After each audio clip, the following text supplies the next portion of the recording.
وضع در قراقلپاکستان. میرزیویف حالت فوق‌العاده اعلام کرد. در قراقلپاکستان با فرمان پرزیدنت ازبکستان شفقت میرزیویف بعد بی‌ترتیبی‌ها وضعیت فوق‌العاده جاری کرده شد.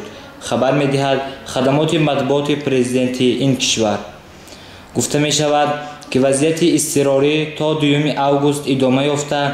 این تصمیم به خاطر تأمین امنیت شهروندان، حمایت حقوق و آزادی‌های آنها، برقرار نمودن ترتیبات قانون در قلمرو قراقلپاکستان گرفته شده است.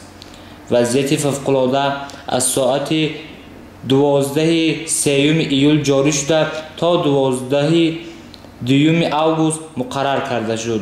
آمده است در اطلاع دفتر مطبوعات پرزیدنت ازبکستان.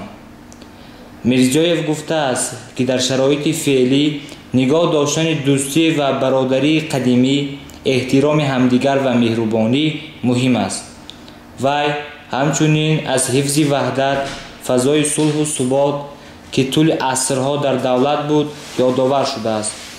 باید گفت که طبق سرقانون ازبکستان هنگام جاری کردن وضع فوق‌العاده در درآمدگاه و برآمد قراقلپاکستان قوه و واسطه‌های وزارت مدافع جمهوری جلب کرده می‌شوند. لازم به یادآوری است که شهر نقوز پایتخت جمهوری مختار قراقلپاکستان آشوب رخ داد. سرکردگان این بی‌ترتیبی‌ها بعد از کوشش تصرف مقامات در منطقه بازداشت شدند.